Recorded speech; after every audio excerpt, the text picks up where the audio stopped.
Hello everyone and welcome back to your favourite Formula 1 show. Yes, Knowing Wheel returns episode 143, I believe. And of course that means we're just 40 away from the greatest ever episode. I'm joined by Jamie183. How are we doing, my guy? I've been downgraded. You have, you're numbers. 40 points lower. I'm good.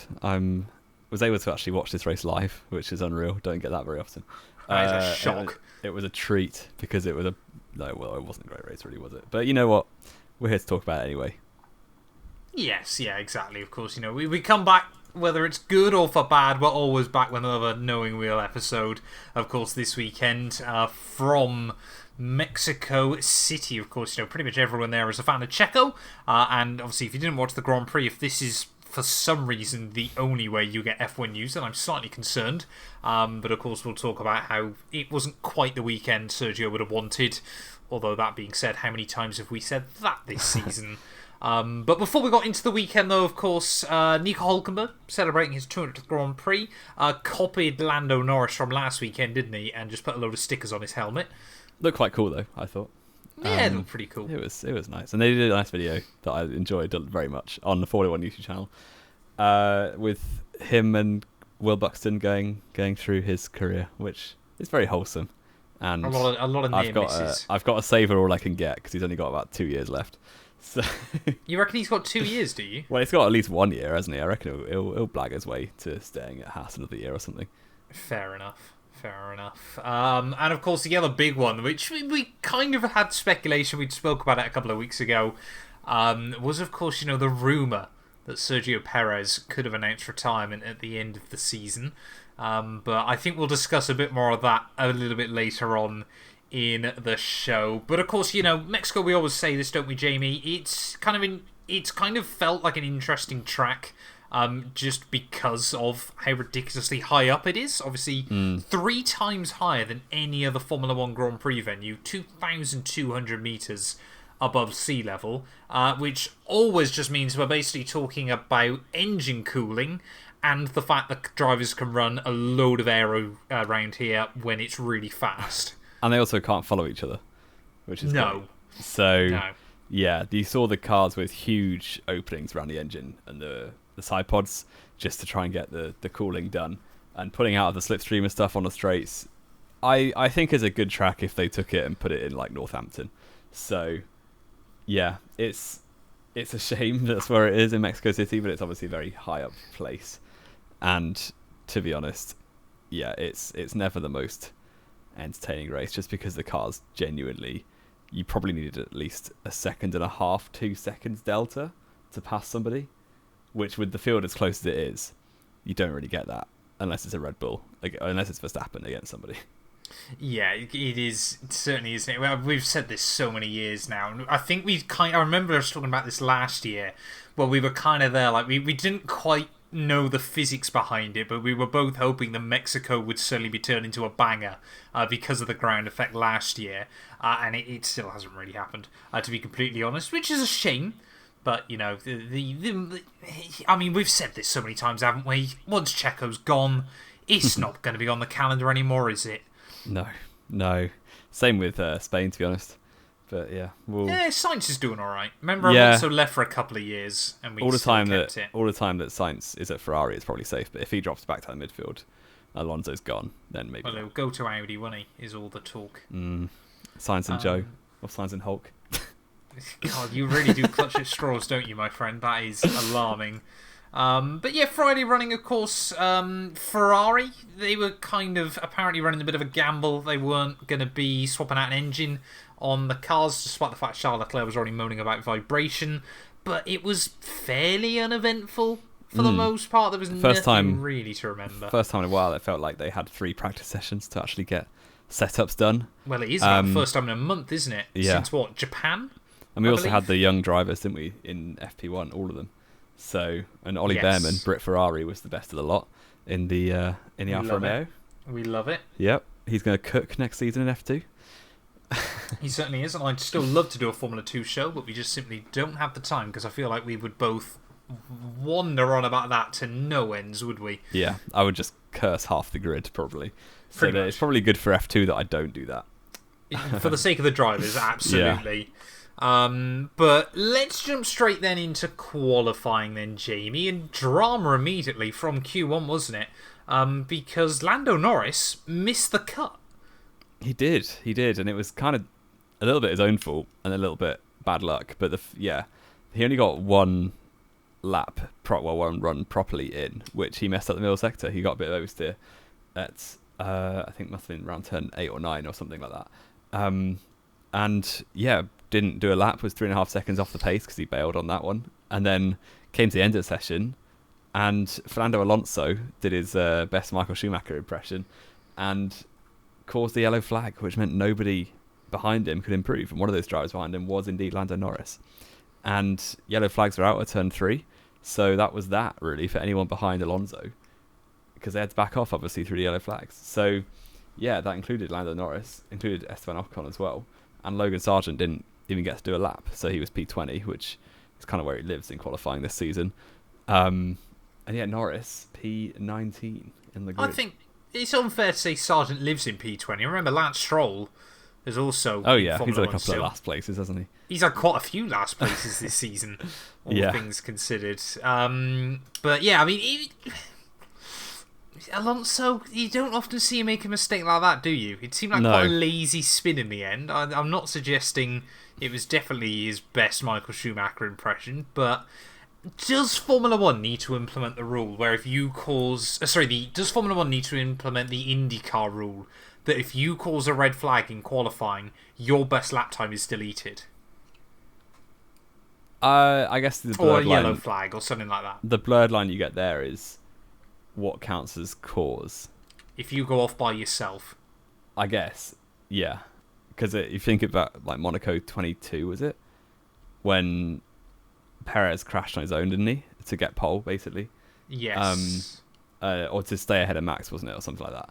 And then Sainz also crashed at like the same time, just 5 seconds later. Like, Sainz gets away with it there because he was like, I don't know, it's all a bit blurred lines then, isn't it? I trust that drivers wouldn't deliberately cause yellow flags unless you are a German driver who races for Mercedes at some point in your career. Yeah, the Monaco 14 was a mistake, to be fair. Behave. Yeah. So I don't think Wolfgang von Trips ever did that, did he? What a guy. Who knows? Yeah. So I don't think flags existed when Wolfgang von Trips was racing Formula 1, to be fair. Yeah. Yeah, probably not, to be honest. I don't think Alonso did it on purpose, but it did screw over a bunch of drivers. So. Well, basically everyone, wasn't it? Everyone who went out, yeah. But I mean, yeah, moving on though into Q2, Alex Albon had the pace for Q3, which I don't think we were really expecting from Williams this weekend. Although he was cooking in practice, wasn't he? He was P2. He was cooking in practice. But of course, Williams have often gone for, not glory runs necessarily in practice, but have often gone for quick laps in practice and then not quite been able to deliver the same pace. But it did mean Gasly, Hulkenberg, Alonso, Albon and Tsunoda, who had grid penalties, were all out in Q2, because Tsunoda was giving Daniel Ricciardo all of the F1 league racing style slipstreams, wasn't he, around the laps? Yeah, Ricciardo, he top 4 in the first 2 sessions, I think. All 3 sessions. All 3 sessions, actually, in the end, wasn't he? But he was P2 in one of them, thanks to the big toe down the main straight by Tsunoda. So, playing the team game, obviously, we spoke about on Thursday last week, the battle for P7, which has livened up a lot this weekend. So, yeah, AlphaTauri are clearly going for it in the team play, and it paid off. So, yeah, Tsunoda obviously had the engine pen, so couldn't go through to Q3 himself, but Ricciardo certainly did. And yeah, the penalty for Albon was a little bit harsh. I see what he means, because basically his argument was the rule says you got to keep 2 wheels on the track. And in the writing of that rule, they obviously are assuming it's the 2 wheels are on the same side of the car. So you've got to be your right front and your right rear if it's a left-hander. Or a right-hander. You can run out. You know what I mean. If you do it backwards. Yeah, so Albon, at turn 2, both his front wheels were over the white lines, but because it's such a shallow corner, both his rear wheels were on the track, if you get what I mean. And then by the time his front wheels had cut the corner, his fronts are back on the track, and his rears are now outside track limits. So at all times, he did have 2 wheels on the track. Yeah. But it's a little bit strange, because I used to do that in league racing, and it worked on the F1 game. Well, we all did it in league racing, didn't we, on the F1 game? Yeah. So I think Alvin was a little bit unlucky there, because he kind of exploited a loophole in the rules, and the FIA cracked down on it. So, yeah, it was a shame for him, but it was all right for Joe, who got into Q3 for the first time in a little... Wait, he was in Q3 quite recently, wasn't he? Oh, I thought he made Q3 in Qatar, didn't he, or something? Yeah, in Kota or Qatar or something. One of those tracks beginning with K or Q. That is awful. But yeah. Doesn't begin with K. Into Q3 we go, though, and Ferrari, all qualifying, looked like they were good through Sector 1 and Sector 2, but were burning up their tyres before the final sector, and then suddenly go and lock out the front row. Yeah. Seemingly out of nowhere. Yeah, first runs, they just turn up and Leclerc's on pole from Sainz, and Verstappen stuck in P3, can't top them. So, yeah, ridiculous stuff from Ferrari. I think they were quite confused at what happened. But regardless, yeah, Leclerc, a bit of a Q3 merchant, really, isn't he? But it worked, and he got the provisional pole. And then for some reason, I don't know if anyone came up with a good explanation, but the track just fell apart in the second runs, and nobody improved at all, really. So I think, to be honest, it just looked to me like everyone nailed their first run. Potentially, yeah. I think that was it. You know, there was no driver there, apart from obviously the Mercs, really, because they'd obviously gone out on an old set. There was no driver there that really looked like there was much time to find after the first run, and, well, no one could they? So it meant Charles Leclerc, how many career poles is it now? 23? 22, 23, isn't it? Something like that.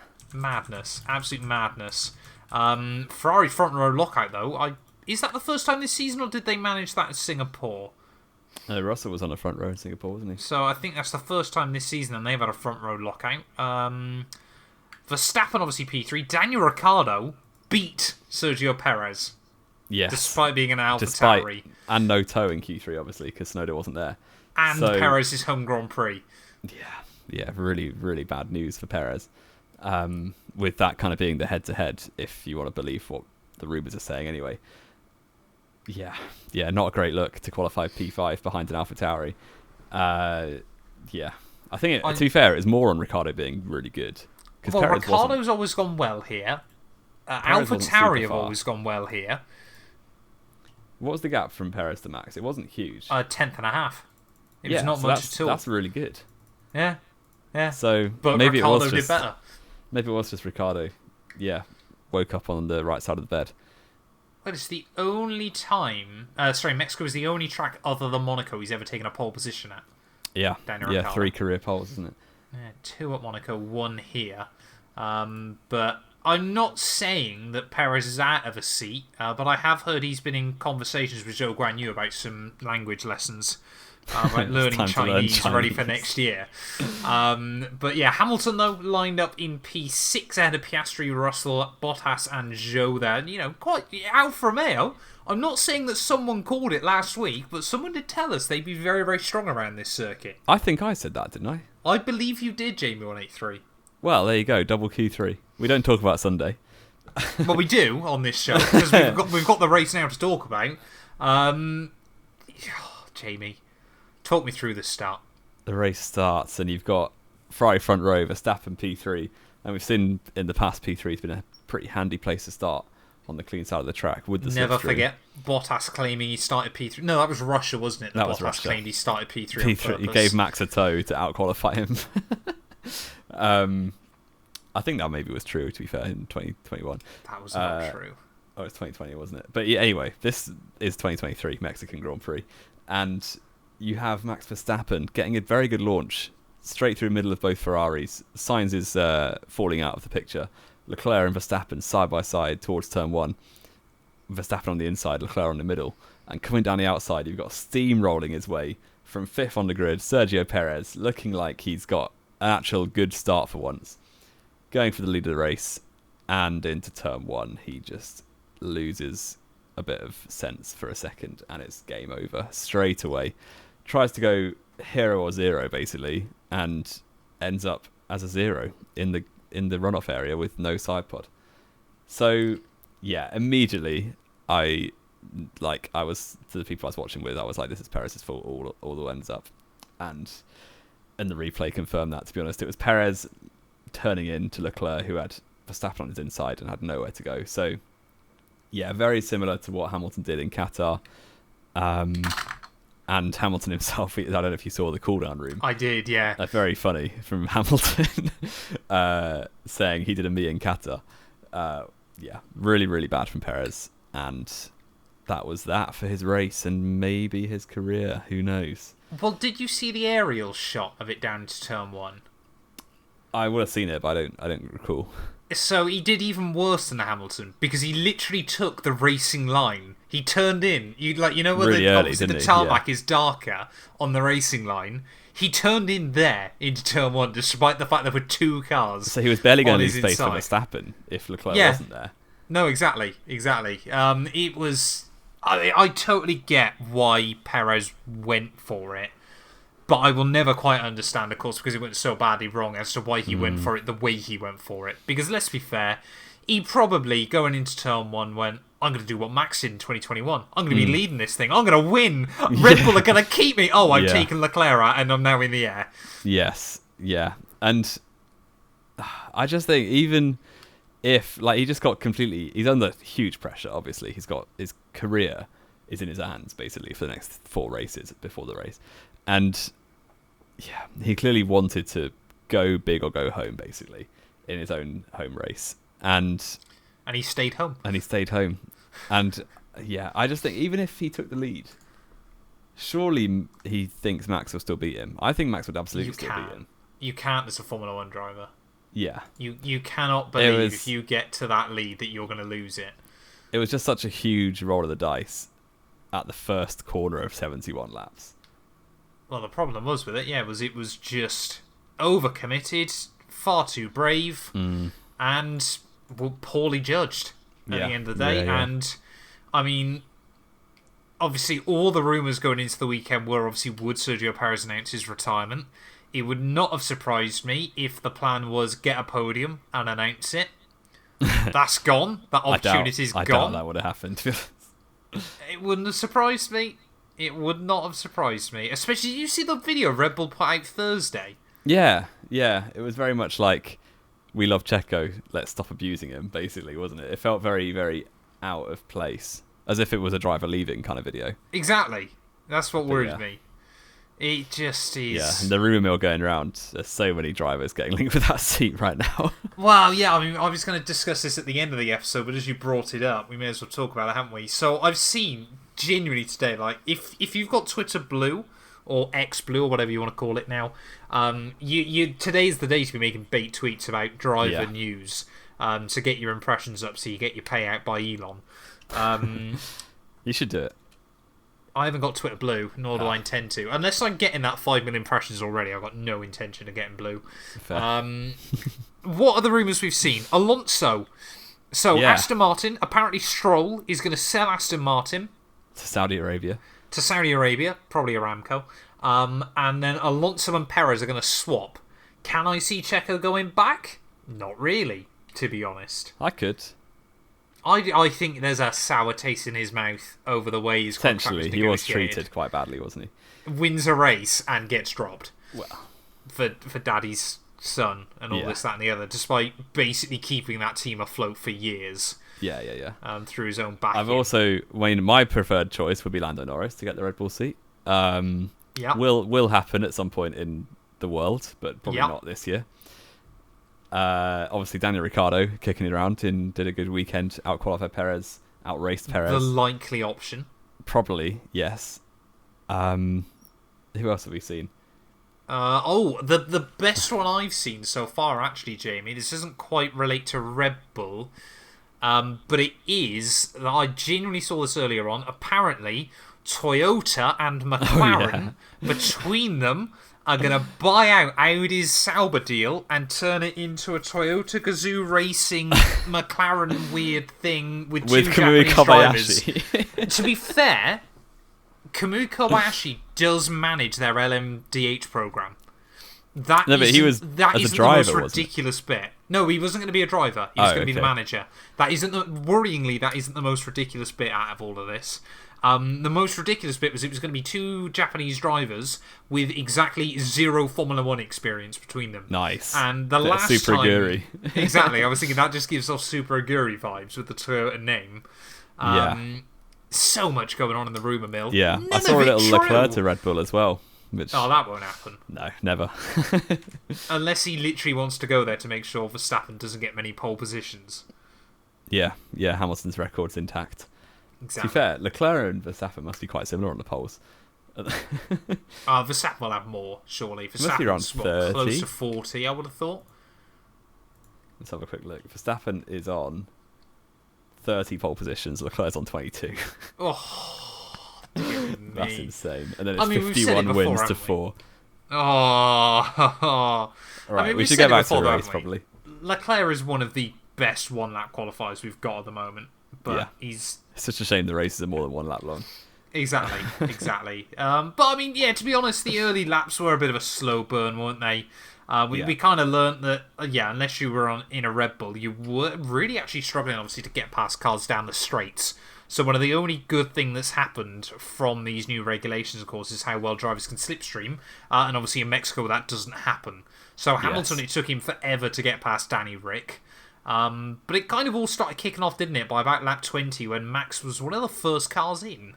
Yeah, he pit from the lead of the race. There was a big train from P8, basically downwards, with Hulkenberg chilling in 8th in the tractor. And P8, that car had a big upgrade on it. Really, yeah, great upgrade. Really improved the face. And Verstappen saw this gap that he could get into by pitting, and he did, and came out in clear air and was down to, quite like in the top 10 somewhere. And it looked like he's going to try and do about 50 laps on a set of hards, which seemed like an awful lot. So it could have been that he switched to a 2, but straight away he was just rinsing past everyone. Like Russell was gone, Ricciardo was gone. I think he was catching the back of Lewis Hamilton before everyone pitted. And meanwhile you had a couple of drivers trying a similar thing in the midfield because Tsunoda and Norris were at the back of Hulkenberg's train and pit themselves quite early and then caught the back of the train again within about 6 laps, just at the pace of new tyres. Was crazy. So that was going to be quite interesting, seeing how that all played out with a 2-stop versus a 1-stop in the midfield.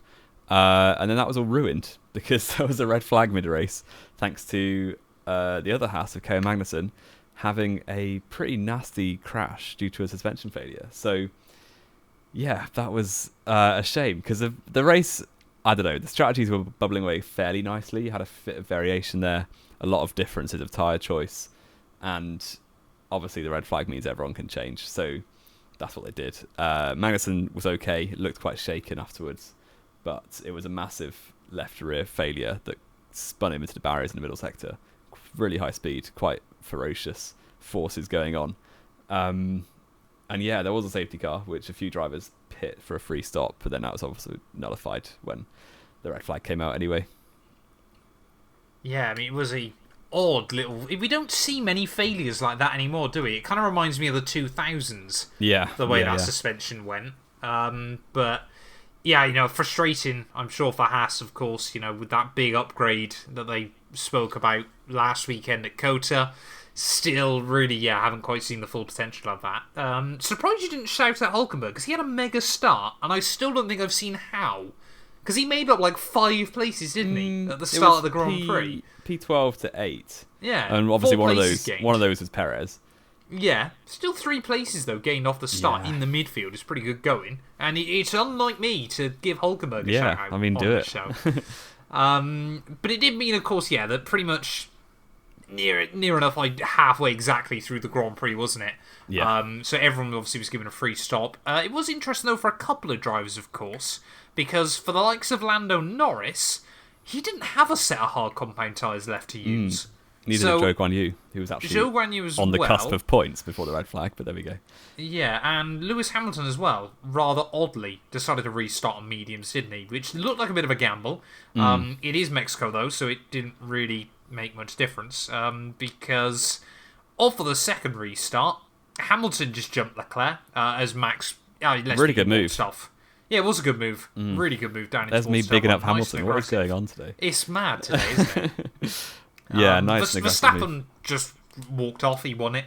We don't really need to talk about that. Norris, though, had a pretty poor start, didn't he? He did. Kind of got a bit bogged in the midfield and then was forced to just lose place. It was like watching Bottas in Baku 2021, wasn't it? Yeah, just dropping and dropping. So started 10th on the restart and then was 14th by the end of the first restart lap. So yeah, he got a bad launch. He almost bogged down in second gear, a bit of wheel spin, and then just drops and drops. He kept having to be really cautious. Obviously, his car is a lot faster than the cars around him, so the last thing he wants to do is he's got everything to lose in that situation. So he played it very safe, dropped to 14th after starting 17th. So had a lot to do in the second stint. And to be fair to him, probably the best stint of his career so far. Yeah. Up there with Russia 21 before the rain came. But yeah. He was dropping an absolute banger stint, overtaking absolutely everybody. Really, really good stuff. Certainly, yeah, one of the drivers of the day, wasn't he? The only kind of other major things that happened towards the end of the race, obviously, was the two incidents between Tsunoda and Piastri, wasn't it? Yeah, I think Tsunoda was beneficiary of the red flag quite a lot. It raised him up to 8th. Well, he did basically done what Lando had done, hadn't he? Yeah. So he pit very early and then was on a 2-stop, and all the 1-stoppers had pit as well. So Tsunoda had track position, but was probably going to have to pit again, or at least his pace would have dropped a lot. But then the red flag came, so he just got the track position for free. Had good pace. He was on the back of Piastri, and went for a move into turn 1 and turn 2. Piastri kind of gave him the shoulder, and Tsunoda gave him a shoulder back. So that the first time round was a bit of 6 of one, half a dozen of the other. And then the very next lap, Tsunoda kind of tries the same thing. Piastri's holding his line in the middle of the track, and Tsunoda pretty much turns into him, I thought, which is very similar to what Perez did on lap 1. Just not aware of where the car was on the inside. So yeah, and that kind of, Tsunoda went off in a very similar manner to what Perez did, and lost a lot of time. He was able to carry on. It was less violent than the first lap crash, but it did drop him from 8th to about 15th, and obviously flat spotted his tyres probably as well. So yeah, not the best from Tsunoda, while his teammate was chilling in 5th or 6th at that point. So bit of a shame, but I think it was kind of on him. Yeah, no, I don't think you can blame anyone else for that one. Yeah, I mean, after that, though, Fernando Alonso gave up towards the end. Make sure he stays on 183 points again. Yep. 2 DNFs now in a row for Fernando Alonso. Yeah, I believe, Jamie, if I've got my stats correct, he scored more points in the opening 2 Grand Prix of the season than he scored since the summer break, and that includes a P2 in Netherlands at the Dutch Grand Prix. He scored 16 points since then. So he scored 4 points since the summer break, apart from in Zandvoort. No. Oh, 16 points plus the 18. 16 points plus the 18, yeah. Nice. That's not the best look. And yeah, it's Aston Martin have basically gone even worse than they were this time last year now. Yeah, they've got a worse car than they did at this point last year. I don't think you can argue against that anymore. And I mean, I mentioned this last week. I think I put it out on Twitter, which weirdly I got some stick for, which I couldn't quite work out. I think it was some Aston Martin fanboys going, they tied for 6th last year in the Constructors' Championship. Obviously, they came 7th because they lost to Alfa Romeo on countback, but they were 6th. Probably could have been 5th, actually, by the end of the year. Just didn't quite, obviously, land Stroll tax. They didn't have the drivers, yeah. Yeah. They're going to finish 5th this year.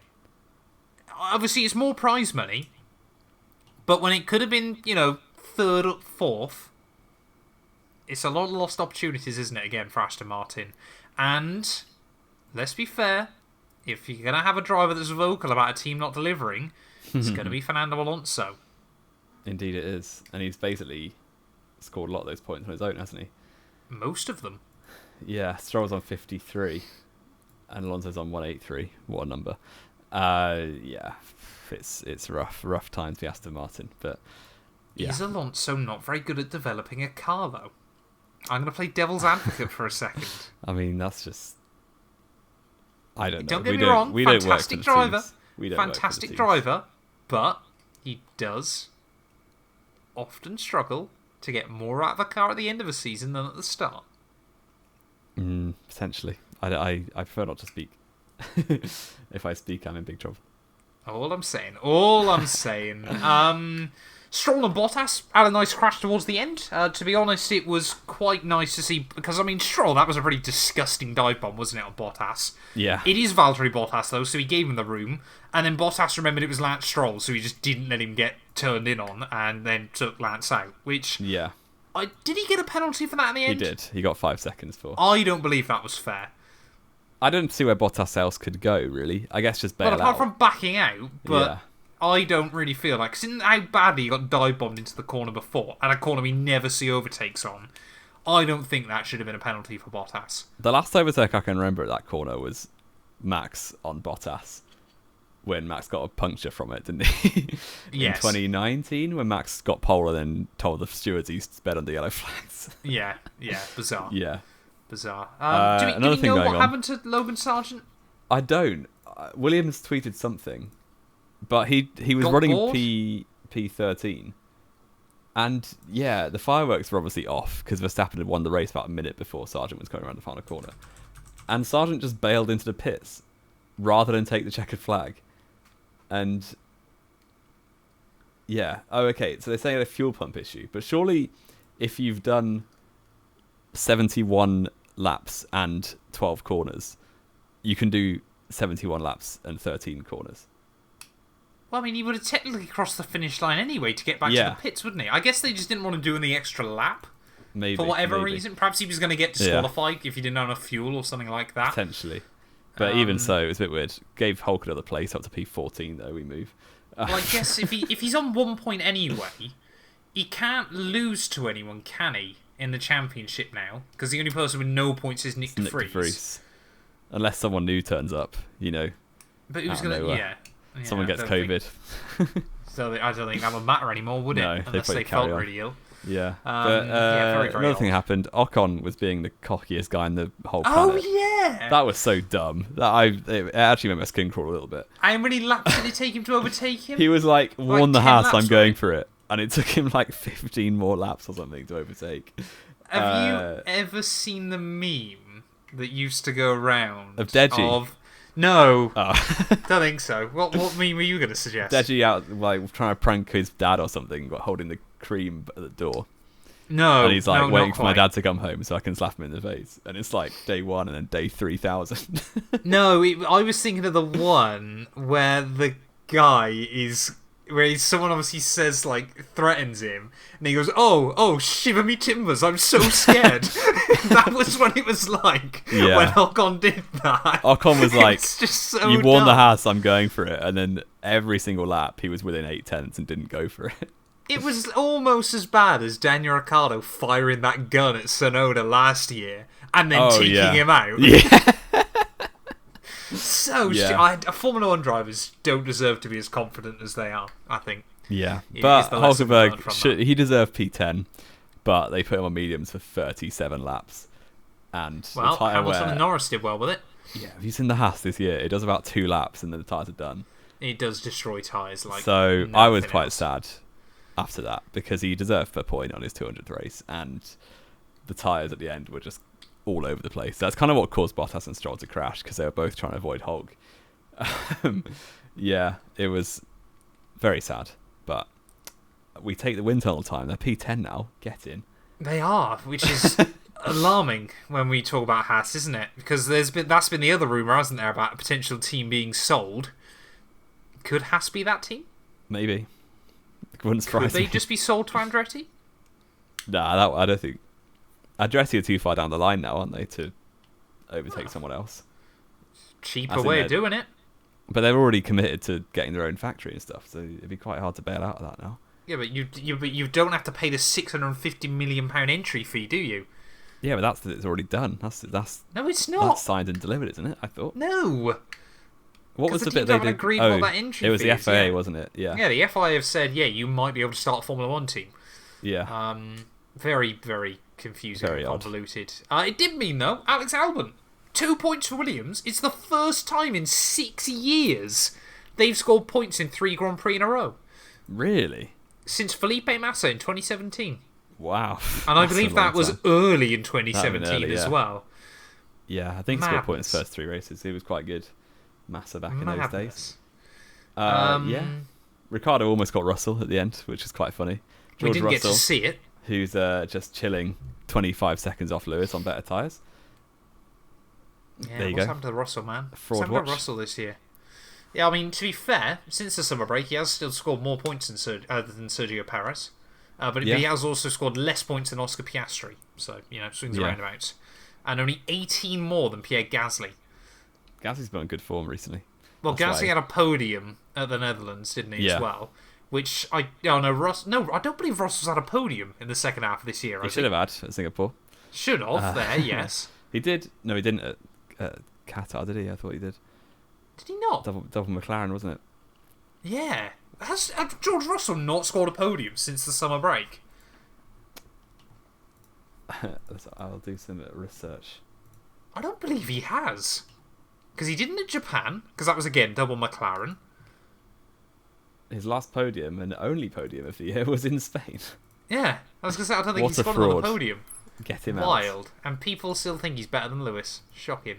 I mean, Jamie, it does lead us on to the big question, though. I have confidently said, despite Lewis getting disqualified and taking himself out in the last 2 races, that he would still beat Sergio Perez by the end of the year. The gap is 20 points now with 3 races to go. It would be 2 if he... It would be 2 points if he didn't get... No, I think it might be 1 point, because I believe he got fastest lap last week as well. Yeah, he may have done it. No, Tsunoda took it in the end anyway, didn't he? Yeah, he was going to have it before Yuki snatched it. Is Sergio Perez going to beat Lewis Hamilton at the end of the year? I'm more leaning towards your point of view now, that he won't. That Hamilton will get it. But the thing is, it takes 1 podium, I think, from Perez. And he's probably okay. Sensibly, yeah. Like a podium and a P5 or something, yeah. Yeah. But how well has Perez done in the last few Grand Prix? Awfully. I genuinely think if Perez gets 1 podium between now and the end of the season, they'll keep him. I think they'll have to. If he doesn't, then I think they maybe go for Ricciardo. But he's just going to get rinsed anyway, so it's like, what does it matter? Just run 1 car. Yeah, just clone Max Verstappen. Probably be better for him, wouldn't it? But anyway, our final, obviously, top 10 rundown. Max Verstappen takes the win ahead of Hamilton. Both Ferraris. After a front row lockout, only Ferrari could then be basically anomalous in the Grand Prix. Norris, Leclerc pole that he didn't convert. Yeah, that now means Max Verstappen has converted 10 of Charles Leclerc's pole positions to victories. And Leclerc has converted 1 of his own. Is it only 1? No, it's 3. 3. I was going to say, yeah. Norris, definitely driver of the day in my eyes. 5th there, beats out Russell, Ricciardo.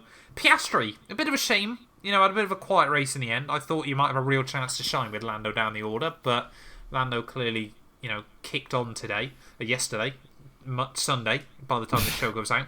Albon and, Esteban Ocon picks up another point as well for Alpine. Does mean, after all our talks about it last week, Alfa Romeo, mega pace this weekend. Not a single point and they lose a place in the championship. Well done, Jamie. Without a red flag, I believe strongly that Joe would have got 9th.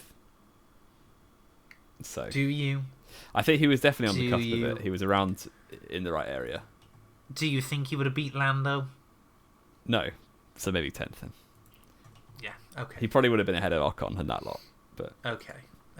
Yeah. But do you think they'll score a point and get back ahead of AlphaTauri? Or do you think that's it? I think that's it. I reckon AlphaTauri... I've said this before. I think AlphaTauri are going to keep scoring points. They've looked good since Japan when that big upgrade came on. They weren't able to capitalise on it a couple of times, but, don't get me wrong, I think this will be their best result between now and the end of the season. They'll keep chipping away with a couple of P10s. I wouldn't be worried necessarily if I was Williams, but I would be nervous. Well, 12 points is the gap, and Ricciardo just scored 6 in 1 race. Like I said, though, I think this will be their best result of the year. Bearing in mind, Williams also scored 2. AlphaTauri scored a podium in Brazil in 2019. Yeah, after a ridiculous race. Alfa Romeo got P4 and P5 that race as well, so maybe Exactly. Yeah, you can keep dreaming, Jamie. Yeah. Joe, yeah. We move. I think it'll be interesting as we head into the final few Grand Prix. I haven't made a quiz. I could make one up. I also haven't made a quiz because I believe it was. No, it was meant to be your go today. Was it my turn? Well, I think it was your turn. Someone was having Discord issues. So, yeah, someone was having Discord issues, so I just told me to make all the notes. So, there you go. No quiz today. We will do, though, our driver of the day is Lando Norris for me, Jamie. Pretty easy. Yes, agree. Predictions. I was 1 point behind you coming into this weekend, wasn't I? You were indeed. And, I believe. 63 to 62. Actually, I don't think I updated that. No, I have. Yeah. You did. I believe I lost points to you this weekend. I thought I was screwed with Norris after Saturday and Alonso, to be honest. And Norris, that proved to be true. Norris-Alonso shout was a bit rogue, but we both said Max pole, which obviously didn't happen. Both said Max win, which obviously did happen. Yeah. So there's 2 points each there. You said Norris-Alonso, neither were on the podium. I said Hamilton, Gasly, and Hamilton was second place, so there's 2 points for me. Gives Jamie a 3-point lead with just 3 races to go. This is the only battle in the championship. That's exciting. Battle for 7th and the prediction battle. Exactly. So I guess points. the last thing to do then, Jamie, is race rating. Wait, what? Have I done this wrong? I was on 63. No, I'm on 67. Yeah. Okay, You're on 67. Okay. Race rating. I mean, it was fairly dead, wasn't it? Yeah, for the most part. I think a 5. I was thinking 5. That's wonderful then. We'll agree on 5. Yeah. It was not the best, and it was a Mexican Grand Prix. I'm looking as soon forward as to Checo's Perez gone, that track's retiring. off the calendar. It's probably one of the biggest reasons I'm looking forward to Perez retiring, just so we lose Mexico. I mean, the crowd make up for it a bit, but yeah, it's a pretty dull race, isn't it? Yeah. Pretty much every year. Yeah. Have we got anything else to add, Jamie? Let me just browse the old X and see what's going on. No, I think that's it. Wonderful. Thank you all, as always, so much for listening. We forgot to mention it in the intro. What's that, sir? We'll be back Thursday. Yeah. Of course, if you're watching this on my main channel, there'll be a link down in the description below. Obviously, go sub to the No Wheel YouTube channel. We're up to 268 subs, Jamie. How many are you on? Oof, that's a good question. I don't think it's changed. But I'd be staggered if it has. But we've got to do 548. Same. So we are 380 behind. We are getting there. Slowly but surely. We will overtake Jamie183 one day in the future. But yeah, thank you all, as always, so much for listening. If you have enjoyed, please do make sure to leave a like, drop a sub, drop a follow, all that good stuff. Those sweet, sweet interactions, as Jamie likes to call it. And we will be back, ready to discuss the final sprint race of the year for the Brazilian Grand Prix.